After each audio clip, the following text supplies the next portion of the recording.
اور اس کے لیے اسپیشل گشت میں نہیں جانا, اسپیشل ملاقاتوں میں نہیں جانا. عورتوں کو گشت منع ہے, ملاقاتوں میں جانا اس کے لیے منع ہے. ہاں لیکن آپ اپنے چونکہ محلے میں ہی رہتی ہو تو اپنی ضروریات سے ملاقاتیں ہوتی رہتی ہے, تو یہ چیز آپ کے اوپر سوار رہے, غلبے میں رہے. فون کرتی ہو, فونوں سے ایک دوسرے سے رابطہ کر سکتی ہو, ہم اپنے اس فون کو اچھے خیر کے کام میں استعمال کریں. تو عزیزہ بہنوں, ہمارا ہدف یہ ہو کہ 100% مکانوں کی بہنیں ہماری تعلیم کے حلقے میں آنی چاہیے. یہ ہمارے ہدف اور ٹارگٹ میں رہے. اگر انشاءاللہ آپ اپنی ذات سے پورا ہفتہ اس فکر میں رہو گی اور ہماری ساری آنے والی بہنوں کو آپ یہ فکر دے کر بھیجو گی نا, تو انشاءاللہ آئندہ ہفتے تک میں آپ کے ساری مستورات انشاءاللہ تعلیم میں آئے گی. اس لیے عزیزہ بہنوں, جو آ رہی ہے اس پر ہم قناعت نہ کریں. میں نے ابھی ایک مسجد کے ڈائریاں دیکھ رہا تھا تو بہت حیرت ہوئی کہ 1 مہینہ 2 مہینہ 3 مہینہ 4 مہینہ کہ سب میں 10 بہنیں آ رہی ہے, 15 بہنیں آ رہی ہے, 20 بہنیں آ رہی ہے. تو ہماری پھر کیا محنت ہو رہی ہے؟ ہماری ہر ہفتے محنت ہونی چاہیے. ہم تو مسجد میں دیکھتے ہیں کہ جو ساتھی گشت میں نہیں آتا تو اس کو 10 آدمی ٹوکنے والے ملتے ہیں, بھائی آپ گشت میں نہیں تھے, بھائی آپ تعلیم میں نہیں تھے, آپ فلاں میں نہیں تھے. تو وہ آدمی پھر آئندہ چوکنا ہو جاتا ہے, تو پھر مسجد کا مجمع بڑھ جاتا ہے. تو ہم گشت میں دیکھتے ہیں, دوسرا گشت کرنے کے لیے جاتے ہیں تو اگر گشت سے پہلے تھوڑی گشت کی محنت کر لیتے ہیں نا تو 20-25 آدمی گشت میں جاتے ہیں, اور گشت کی محنت نہیں ہوتی تو 5, 6, 7, 10 آدمی مشکل سے جاتے ہیں. تو عزیزہ بہنوں, آپ بھی اپنی تعلیم کی محنت کرو, اپنے گھروں میں رہتے ہوئے اپنی مستورات کو بھی تعلیم کی محنت پر مشغول کرو. عزیزہ بہنوں, ہمارا ایک بہت بڑا مشن ہے. ہم اپنی مسجد سے جو نبی کی بات چلی ہے ایک ایک گھر میں داخل کرنا چاہتے ہیں اور گھر کے ایک ایک فرد کو اس میں مشغول کرنا چاہتے ہیں. جب وہ ہمارے تعلیم کے حلقوں میں نہیں آئیں گے تو کیسے ہوگا؟ اس لیے عزیزہ بہنوں, ہمارے تعلیم کے حلقوں کو ہمیں مضبوط بنانا ہے. آپ بہنیں بھی ان تعلیم کے حلقوں میں اہتمام سے شریک ہوں. ایسا نہیں کہ تعلیم کے حلقوں میں ہمیں پتہ ہی نہیں اور ہم معمولی عذر کی وجہ سے اس کو چھوڑ دیتے ہیں. گھر میں مہمان آ گئے, کپڑے دھونے ہیں, تھوڑا سر میں درد ہو گیا. آپ سوچو عزیزہ بہنوں, اللہ آپ سے کتنا بڑا کام لے رہا ہے. آپ سے کتنی بہنوں نے فکریں بنائی ہے, آپ کے ذریعے سے کتنی بہنوں نے اپنی نسلوں کو علم سیکھنے کے لیے بھیجا ہے, وہ آپ کی محنت کی برکت سے ہیں. اب معمولی عذر کی وجہ سے آپ یہ چھوڑ دو گے نا. ہم پر یہ چیز غالب رہے, ہمارے دل دماغ پر یہ چیز غالب رہے, ہمارے معمولی اعذار کی وجہ سے غیر حاضری نہ ہو. آپ سوچو کہ پورے ہفتے میں 1 گھنٹہ ہم کو ملا تھا, ہم نے معمولی عذر کی وجہ سے 1 گھنٹے میں سستی کر دی, پھر یہ گھنٹہ ہمیں نہیں ملے گا. آج اس ہفتے ہم جو کر سکتے تھے وہ ہمارے ہاتھ سے چلا گیا موقع. اس لیے اہتمام سے اپنے تعلیم میں شریک ہوں اور مشورے کے تابع رہیں.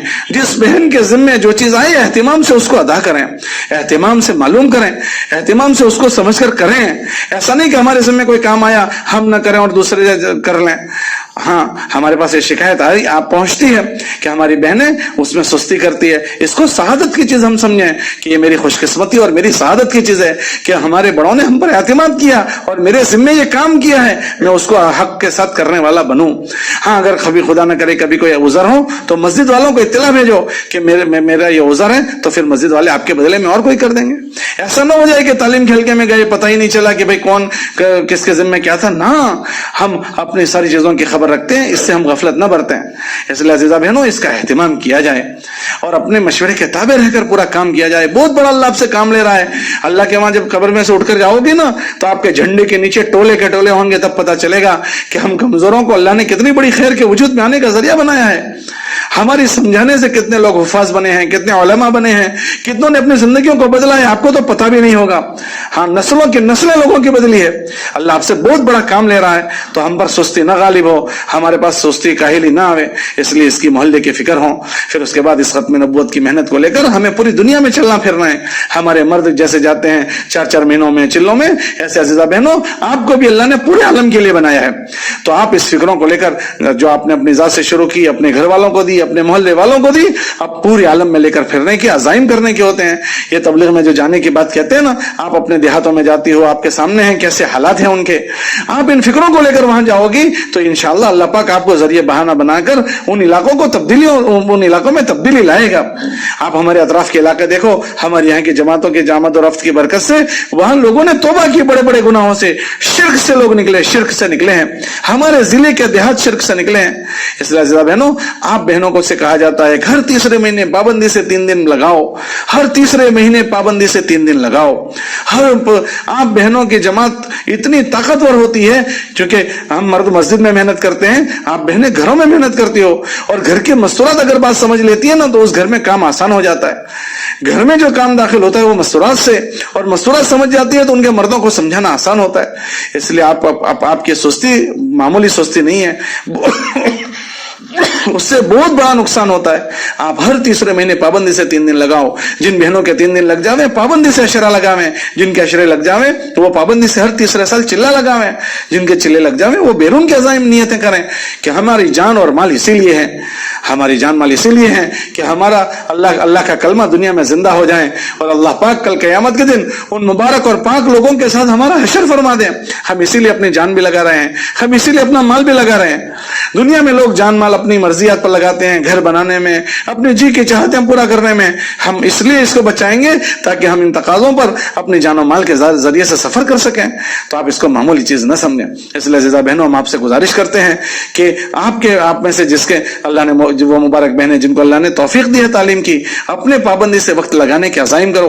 3 دن جن کے نہیں لگے 3 دن، جن کے 3 دن لگے ہیں وہ اشرا، اور جن کے اشرے لگے ہیں وہ چلوں کے، اور چلوں کے بعد بیرون کے عزائم کریں۔ اور ان سب کے ساتھ ہمارا دعاؤں کا اہتمام ہو۔ کام اللہ کرتے ہیں، ہماری دعاؤں کی طاقت بڑھانے کی سخت ضرورت ہے۔ ہماری دعاؤں کی بہت کمی ہے۔ کام کرنے والے اللہ ہیں، اور بے سہاروں کا سہارا اللہ ہی ہے۔ اللہ کے علاوہ ہمارا کوئی نہیں ہے۔ ہمارا کارساز اللہ ہے، ہم اسی کی عبادت کرتے ہیں، اسی سے مانگیں گے۔ اپنی دعاؤں کی مقدار بڑھا دیں۔ مولانا الیاس فرماتے تھے کہ مخلوق پر 1 سیر محنت کرو اور اللہ پر 10 سیر محنت کرو۔ ہم دیکھیں کہ امت کن حالات سے گزر رہی ہے، ہماری رونے کی مقدار کتنی بڑی ہے، ہماری اللہ کے سامنے مانگنے کی آہوزاری کی مقدار کتنی بڑی ہے۔ ہم سوچیں کہ ہم اس امت کے لیے رو بھی نہیں سکتے، ہم اس امت کے لیے ہاتھ بھی نہیں اٹھا سکتے، تو پھر ہمارا کیا رہ گیا؟ آج 24 گھنٹے میں نے کتنے گھنٹے اللہ کے سامنے مانگا ہے، کتنے منٹ میں نے اللہ کے سامنے مانگا ہے جو فری میں کر رہے ہیں۔ ہم امت کی خوشحالی کو چاہتے ہیں کہ اللہ امت کو خوشحالی کر دے، اس کے لیے میں دعا فری میں کر سکتا ہوں، میرے دعا کے لیے بھی ہاتھ نہیں اٹھتے۔ تو عزیزہ بہنوں، ہم ان چیزوں سے پرہیز کریں۔ یہ جو چیزیں ہماری چھوٹی ہوئی ہیں اس کو ہم صحیح کریں۔ ہماری دعائیں چھوٹ گئی ہے، ہمارے خروج میں ضعف آیا ہے۔ یہ ہمارے جوڑ انہی چیزوں کی تازہ کرنے کے لیے ہوتے ہیں کہ ہم اپنی زندگیوں کو سنواریں، ہمارے بچوں میں یہ چیز منتقل کریں، اور اس کے ساتھ اپنے محلے میں اللہ ہمیں ذریعہ بہانے کے طور پر استعمال کریں۔ ہمارے محلے میں ہم ذریعہ بنے، پورے عالم میں بنے، اور کرنے والا اللہ ہے تو ہم اپنے اللہ کو اس کے لیے منائیں، اور اس کے ساتھ ساتھ ہمارا دین بدنام نہ ہو۔ ان چیزوں سے پرہیز کریں۔ لوگ ہم کو دین والوں سے جانتے ہیں، یہ تبلیغ والے ہیں، یہ تبلیغ والیاں ہیں۔ ہماری غمیوں میں، ہماری خوشیوں میں، ہمارے رہن سہن میں، ہمارے بچوں کی تربیت میں ہم حدود میں رہیں، لوگوں کو دیکھا دیکھی نہ جئیں۔ یہ جو کتاب میں جن زندگیوں کو پڑھا جا رہا ہے وہ پسندیدہ اللہ کی زندگیاں ہیں۔ ان زندگیوں ہم لوگ آگے جا رہے ہیں، ہمیں پیچھے جانا ہے۔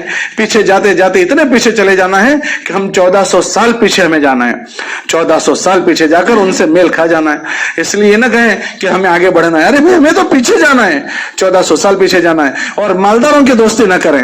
تم مالداروں کے گھروں میں جاؤ گے، مالداروں کی دوستی کرو گے نا تو تم اللہ کے ناشکری بن جاؤ گے۔ بنگلوں میں نہ جاؤ، لوگوں کے بڑے بڑے بنگلوں میں نہیں جانا ہے، مالداروں کے گھروں میں نہ جاؤ، ان کے ساتھ ہمارے بچوں کو نہ بھیجو، ورنہ ان کے بنگلے دیکھ کر ہمارے بچے آ کر ڈیمانڈ کریں گے کہ ہمارے گھر میں بھی یہ ہو۔ ان کے گھروں میں جا کر جو اللہ نے جن نعمتوں میں ہم کو رکھا ہے نا، ان نعمتوں کے ناشکرے ہم بن جائیں گے۔ ہم سادے سیدھے رہیں، سادگی کے ساتھ رہیں۔ ہمارے نبی علیہ السلام کے دین میں 3 چیزیں جو ہے نا بنیادی، جس پر اپنے نبی نے دین کو اٹھایا ہے، اس میں ایک ہے سادگی، ایک ہے حیا، اور ایک ہے پاکی۔ یہ تینوں بنیادیں غریبوں میں ملے گی۔ ہم اپنے آپ کو ان غریبوں میں کے پاس، قسموں پرسوں کے پاس رکھیں۔ اس لیے ہمارے دوست بھی ایسے ہوں جس کے ذریعے سے ہماری زندگیوں میں ناشکری نہ آئے۔ یہ ہمارے جوڑوں کا مقصد ہے کہ جراثیم بہت لگ جاتے ہیں، اور دیکھو کیڑے جو لگتے ہیں نا، لکڑی کا کیڑا اگر لکڑی کو لگ گیا تو لکڑی کو کھا جاتا ہے، اناج کا کیڑا اناج کو لگ گیا اناج کو کھا جاتا ہے، کپڑوں کا کیڑا اگر کپڑوں کو لگ گیا کپڑوں کو کھا جاتا ہے۔ یہ سارے کیڑے اگر ہمیں لگ گئے تو ہمارے دین کو کھا جائے گا۔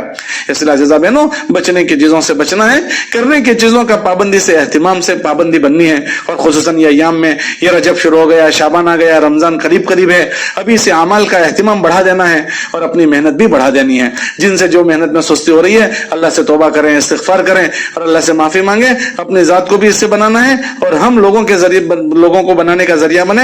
اس کے لیے عزیزہ بہنوں اپنی محنت کی مقدار کو بھی بڑھانا ہے, محلے کی تعلیم کو بھی اور اپنے خروج کو بھی. اس لیے اب ہلکے لگاؤ, اور جن بہنوں کے 3 دن لگے ہیں وہ اشروں کے عزائم کریں, جن کے اشرے لگے ہیں وہ چلوں کے عزائم کریں, اور جن کے چلے لگ چکے ہیں وہ بیرون کے عزائم کریں. اللہ ہم سب کے جمع ہونے کو قبول فرماوے, اور ہم جس سطح پر ہیں اللہ جو سطح ہم سے چاہتا ہے, اللہ جو چیز ہم سے چاہتا ہے اللہ وہاں تک ہمارا پہنچنا عافیت کے ساتھ آسان فرما دے. اب اس لیے ہلکے لگاؤ اور عزائم کر کے ہمیں پرچے بھیج دو. جو ایک جماعت میں 5-6 بہنیں ہوتی ہے, اور مسجد سے کوئی ایک بہن کو پرچی پہنچتی ہے. اب جس کو پرچی پہنچی ہے وہ پرچی اپنی دوسری بہنوں کو اہتمام کے ساتھ وقت پر پہنچاوے. ایسا نہ ہو کہ آخر میں ان کو پرچی پہنچی اور جس کے ذمہ تعلیم ہے تو اس نے پھر وقت لی ہے اور پھر اس نے اپنی تعلیم کی تیاری نہیں.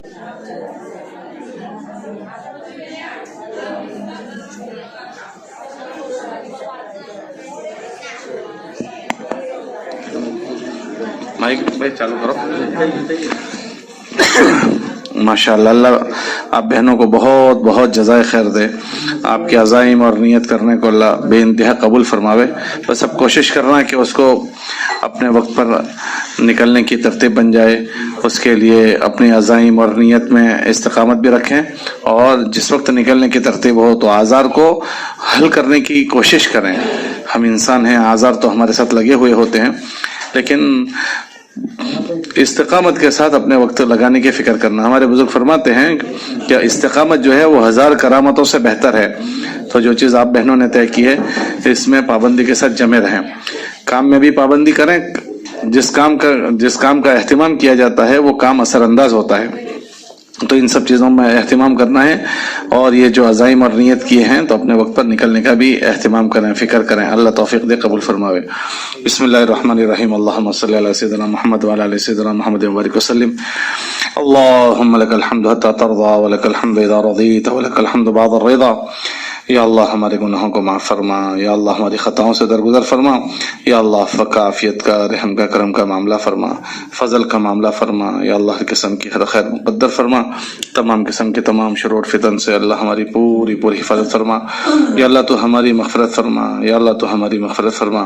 ہمارے ماں باپ کی مغفرت فرما, ہمارے بھائی بہنوں کی, ہمارے بیوی بچوں کی, ہمارے اعزاء اقارب کی, ہمارے اساتذہ اور ہمارے مشائخ اور ہمارے سارے دوست احباب اور ہمارے سارے محسنین اور ہم سے محبت کرنے والے, ہمارے لیے دعائیں کرنے والے, ہم کو محبت سے نگاہوں سے دیکھنے والے, اور یا اللہ پوری امت کی تو پوری مغفرت فرما دے. اے اللہ ہم آپ کے فضل کے محتاج ہیں. اے اللہ ہم آپ کی رحمت کے محتاج ہیں. یا اللہ تو اپنا فضل اور رحمت ہم سب کے ساتھ شامل حال فرما, اور یا اللہ اپنے فضل سے یا اللہ تو ہمیں معاف فرما دے. یا اللہ ہم اقراری مجرم ہیں, قصوروار ہیں. یا اللہ آج تک کہ ہماری زندگی آپ کے نافرمانی میں گزری ہے. اے اللہ ہم آپ کے عالی دربار میں اپنی زندگیوں کی پوری معافی چاہتے ہیں. اے کریم اللہ تو ہی فضل فرما دے اور ہمیں معاف فرما دے. اے اللہ ہمیں ہماری غلطیوں پر ہمارا مواخذہ نہ فرما. یا اللہ ہماری غلطیوں پر تو ہماری پکڑ نہ فرما. یا اللہ تو معاف کرنے والا ہے, تو عیبوں کو چھپانے والا رب ہے. اے کریم اللہ جس طرح آپ نے ہمارے عیبوں کو چھپا دیا ہے, اے اللہ جس کو تو ہمیشہ کے لیے ہمارے نامہ عمل سے ختم فرما کر ہمیں معاف فرما دے. اے اللہ ہم آپ سے آپ کے کرم کی بھیک مانگتے ہیں, آپ سے رحم کی بھیک مانگتے ہیں. اے اللہ تو ہماری مابقیہ زندگی کو اپنے رضا والے کاموں میں گزروا دے. آپ کی ناراضگی والے کاموں میں گزارنے سے اللہ تو پوری حفاظت فرما. جس وقت کے جس عمل میں جس نیت کے ساتھ مشغول ہونے کو آپ پسند کرتے ہوں, اس وقت کے اس عمل میں اس نیت کے ساتھ تو ہمیں مشغول فرما. اور جن اعمال میں مشغول ہونے کو آپ ناپسند کرتے ہوں, ان اعمال میں مشغول ہونے سے تو ہماری پوری حفاظت فرما. اے اللہ ہمارے ماں باپ کو تو ہماری طرف سے جزائے خیر عطا فرما.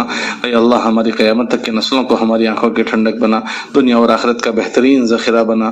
انہیں ہمارے لیے وبال جان بننے سے اللہ تو پوری حفاظت فرما. انہیں نیک صالح بنا, انہیں متقیوں کا امام بنا, اور ہمیں بھی اپنے والدین کے کے لیے ذخیرہ آخرت بنا. ہم سے ان کے حق میں جو کمی کوتاہی ہوئی ہو اپنے فضل سے تو ہمیں معاف فرما. اللہ جن کے والدین بقید حیات ہیں ان کے قدر کی توفیق عطا فرما. اور یا اللہ جو دنیا سے رخصت ہو چکے ہیں ان کو ان کے لیے وبال آخرت بننے سے حفاظت فرما، بلکہ اللہ ان کو ان کے لیے رحمت بنا دے اور ان کے لیے اچھے اعمال اور اصلاح ثواب کرنے کی انہیں توفیق عطا فرما دے. اے اللہ ہماری اس نقل و حرکت کو تو بے انتہا قبول فرما، اس کو عالمگیر ہدایت کا ذریعہ فرما. اس کے لیے یا اللہ جو کچھ محنتیں کوششیں ہو رہی ہے اس کو تو برابر فرما، نتیجہ خیز فرما، اس میں ہمیں بھی قبول فرما. یا اللہ اس عظیم محنت کی تو حفاظت فرما، صدیوں تک اس کو چلانے کے فیصلے فرما، کام کرنے والوں کی حفاظت فرما، اس کے ٹھکانوں کی حفاظت فرما. یا اللہ تجھے اپنے وہاں اس کام کی جو شکل منظور اور مقبول ہے اس کو تو چلا دے اور سب کے دلوں میں تو اس کو منشرح فرما دے، اور جو شکل آپ کے وہاں نامنظور ہے یا اللہ سب کے دلوں سے تو اس کو نکال دے. امت کو حق پر اور حق محنت پر مجتمع فرما دے. جتنی بھی دین کی لائن کی محنتیں ہو رہی ہے اور آپ کے وہاں وہ منظور اور مقبول ہے، سب کی تو اپنے فضل سے حفاظت فرما، اور سب میں مخلصین اور مستخلصین کے عملے کو تو مجتمع فرما، اور اچھے اعوان و انصار نصیب فرما. اغراض پرستوں سے اللہ تو پوری حفاظت فرما. حرمین شریفین اور بیت المقدس کی تو حفاظت فرما، حرمین شریفین اور بیت المقدس کی حفاظت فرما.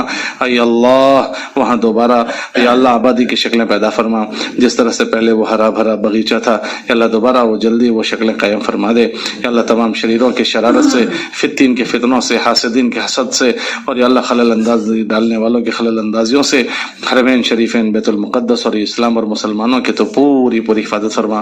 یا اللہ اس سال کے حج کو تو عافیت کے ساتھ آسان فرما، اس سال کے حج کو تو عافیت کے ساتھ آسان فرما. امت کی وہاں حاضری آسان فرما، ہمیں بھی عافیت کے ساتھ وہاں اس سال بھی حاضری مقدر فرما. اے کریم اللہ تیرے نام پر یا اللہ جو نقل و حرکت ہو رہی ہے ہمیں بھی دور دیر کے لیے قبول فرما. ہماری جتنی جماعتیں جہاں کہیں گئی ہوئی ہے اللہ سب کے تو دائیں بائیں اوپر نیچے ہر سمت سے ان کے پوری حفاظت فرما. ان کے اہل خانہ کی اللہ تو حفاظت فرما، اور یا اللہ ان سے عالمگیر محنت لینے کے فیصلے فرما. ہمیں بھی قبول فرما. ہمارے بزرگ سفروں میں گئے ہوئے ہیں ان کے سفر کو آسان فرما، قبول فرما. باقی ہمارے ساتھیوں کے جتنے بھی سفر آئندہ کے لیے طے ہوئے ہیں اے اللہ تو ہی اس کو آسان فرما، قبول فرما. نکلنے والوں کے لیے بھی اور ان علاقے والوں کے بھی اس کو تو نفع بخش بنا دے. نبی کریم صلی اللہ علیہ وسلم نے جتنے خیر کے لائن کی دعائیں مانگی ہے ہم بھی آپ سے مانگتے ہیں عطا فرما. جن شر برائی سے پناہ چاہیے ہم بھی پناہ چاہتے ہیں، پناہ نصیب فرما. نبی کریم صلی اللہ علیہ وسلم کے صدقے میں ہمیں دعا قبول فرما. جزا اللہ عنا نبینا محمد صلی اللہ علیہ وسلم وآلہ. سبحان ربک رب العزۃ عما یصفون وسلام علی المرسلین والحمد للہ رب العالمین برحمتک.